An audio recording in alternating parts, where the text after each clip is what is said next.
Joseph! Andrea. Anong ginagawa mo dito? Bibisitahin sana kita sa inyo. Bakit? Baka makita si Kenneth. At kakausapin kita tungkol sa doktor ni Kenneth. May isasuggest ako mas magandang ospital. Joseph, panatag yung loob ko kay Dr. Romy. Eh, mas magandang ospital to. At saka, o-offeran daw nila tayo ng mas malaking discount. Ano bang problema mo sa doktor ni Kenneth ngayon? Wala naman. Parang iba lang kasi yung tansya ko sa kanya eh. Tsaka hindi ba weird? Nakikita kayo sa labas maski hindi naman check-up ni Kenneth. Joseph, alam ko yung ginagawa ni Doc Ronnie. Alam mo? Oo.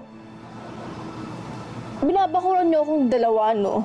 Pero sorry na lang sa inyo kasi wala akong i-entertain na kahit na sino sa inyong dalawa. Bakit? Nililigawan ka ba niya? Ano ba kasi pinag-usapan niyo kanina, ha? Joseph, co-parenting tayo, di ba? Pero dahil mother knows best, ako magde-decide kung sino magiging doktor ni Kenneth. Kaya kung ayaw mo lumala yung pagtatalo natin, i-drop mo na, okay? Okay. Sige.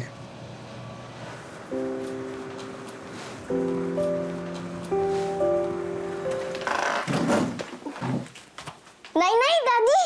Oh! Nak! Bakit kasing ka pa? Iniwan ka ni Ate Kakay? Hindi ako makasleep, Nay. Oh, bakit?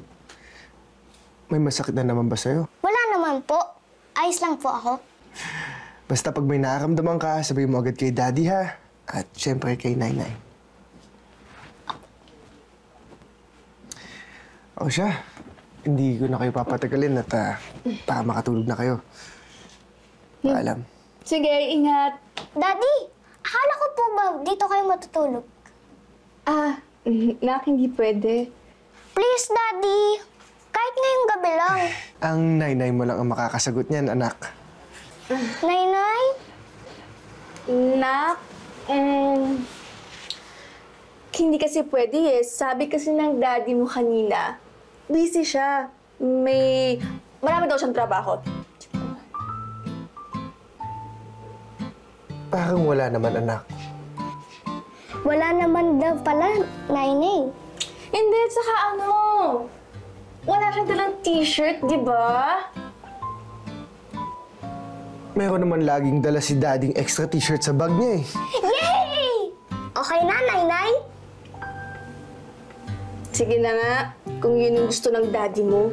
Daddy? Gustong-gusto, anak. Yay! Thank you, Nay! Ikaw pa ba? Malakas ka sa akin eh. Ayusin ko lang po higaan ni Daddy. Sige na, wait mo. Ikaw talaga? Pasensya na.